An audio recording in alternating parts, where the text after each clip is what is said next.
Hey everybody, it's Brad with the Big Family Homestead, and in this video we're going to do something a little more different, a little more serious than what you see here in our cooking videos and farm and silliness stuff.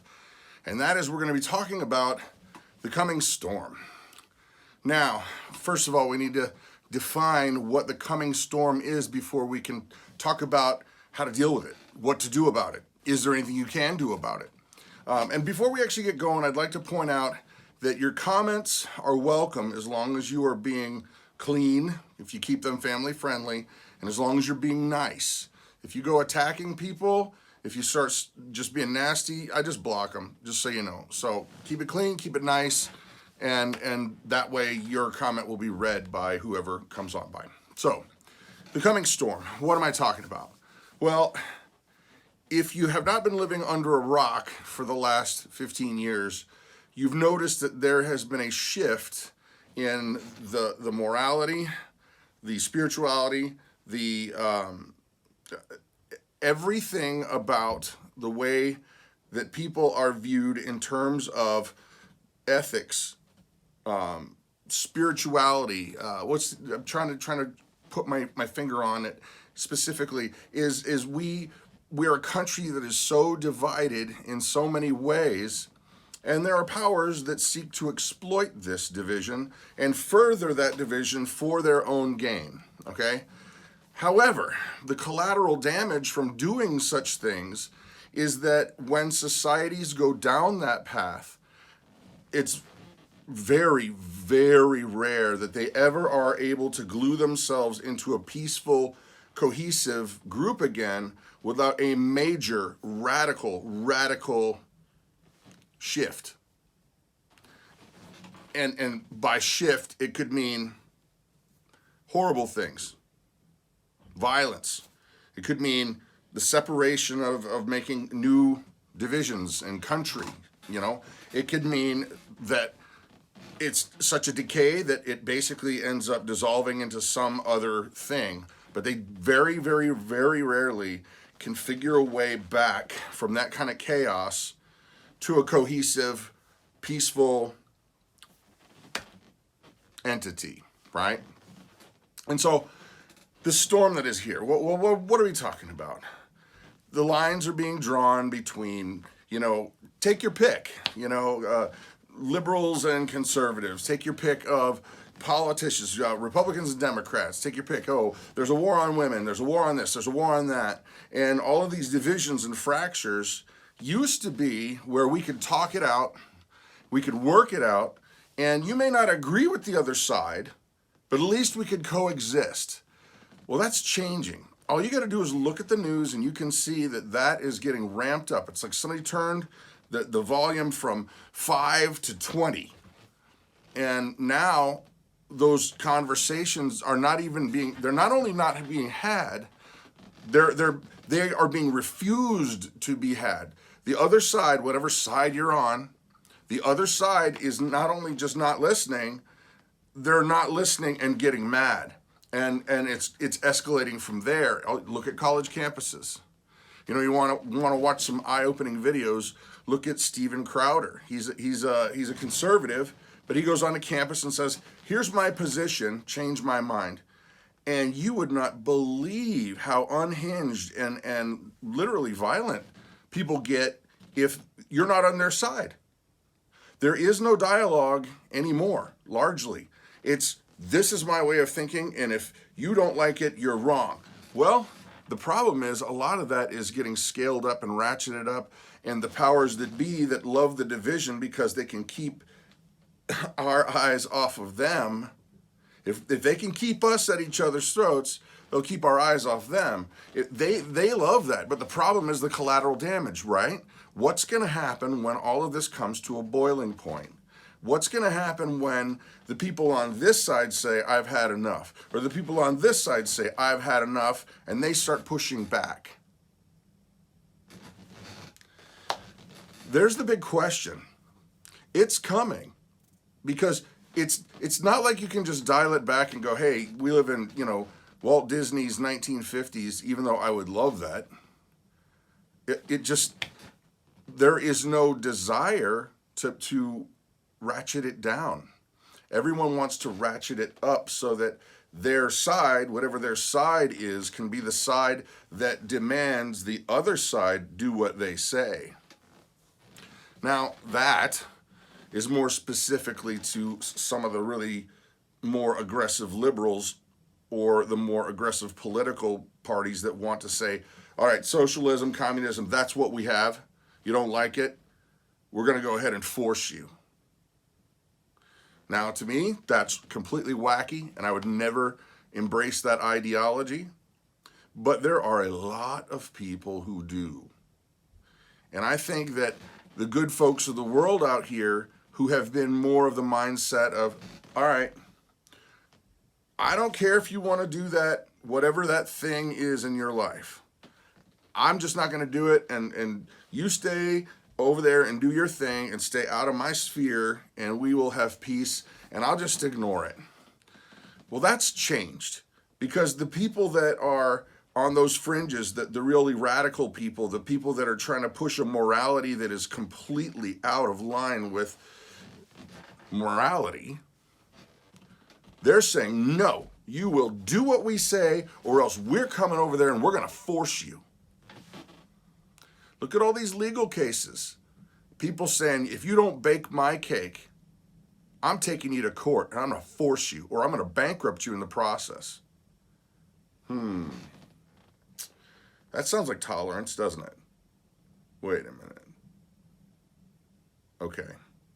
You've got a lot, and you don't have to go far to see a lot of these crazy, nutty cases that happen all the time now.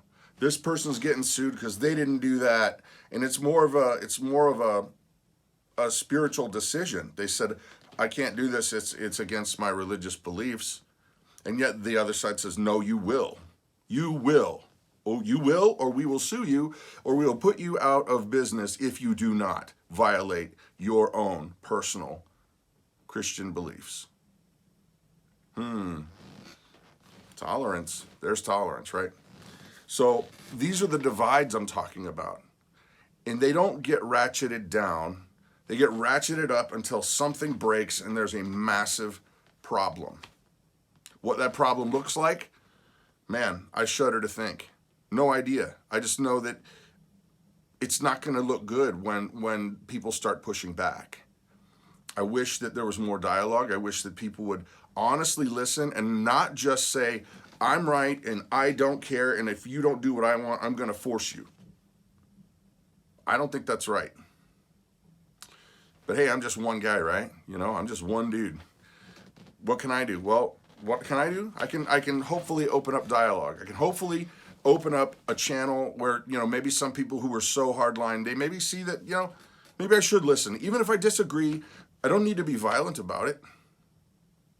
Maybe we can get to a point where you be you, I'll be me, and as long as you're okay with that, we can coexist. Instead, what's happening now is, if you're not like me, I will force you to be like me. And if you don't, things are going to get nasty. That is what I see just by reading the news, just by looking online, just by living, by meeting people. You want an eye-opener? Oh my Lanta.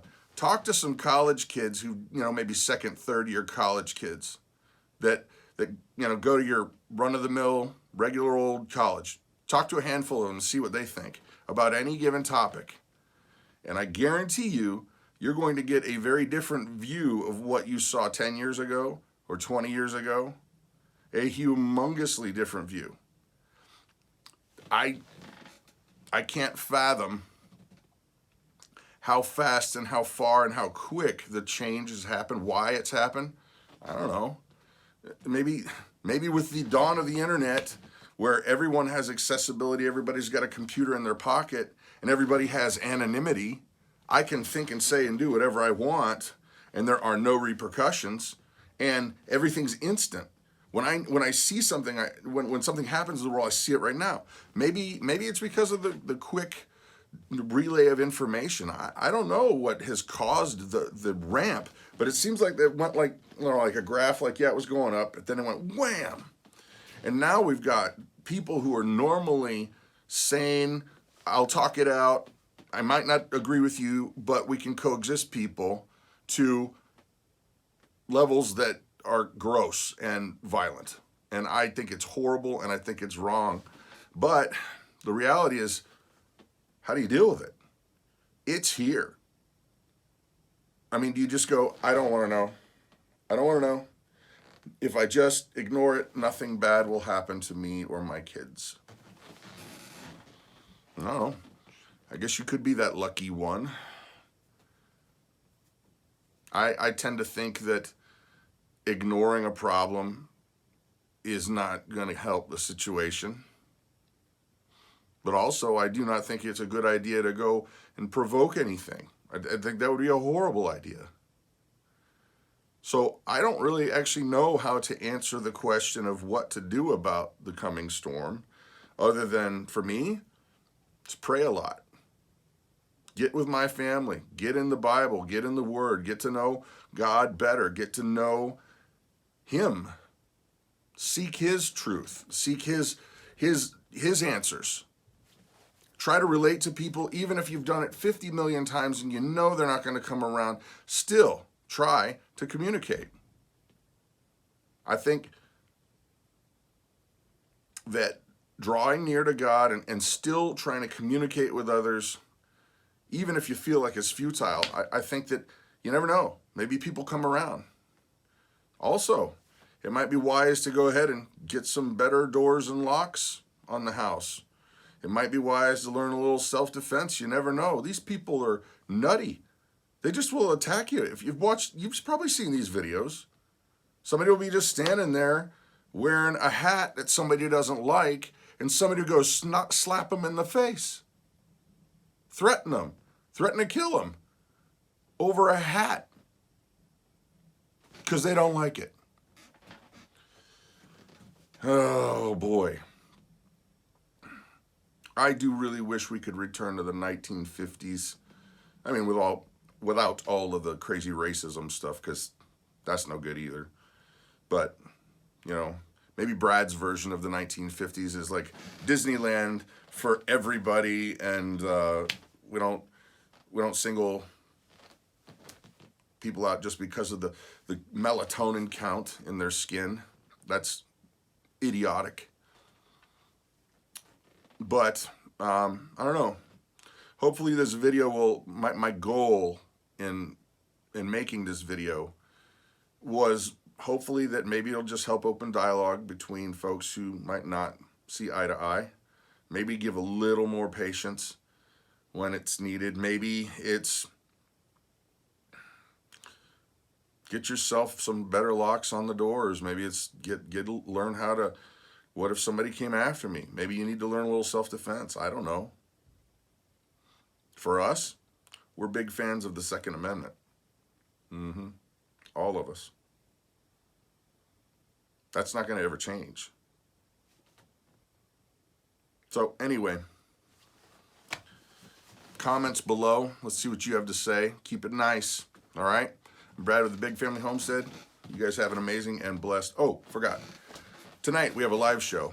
Sunday night, 7 o'clock Central Time Zone. We're going to be talking about preparedness.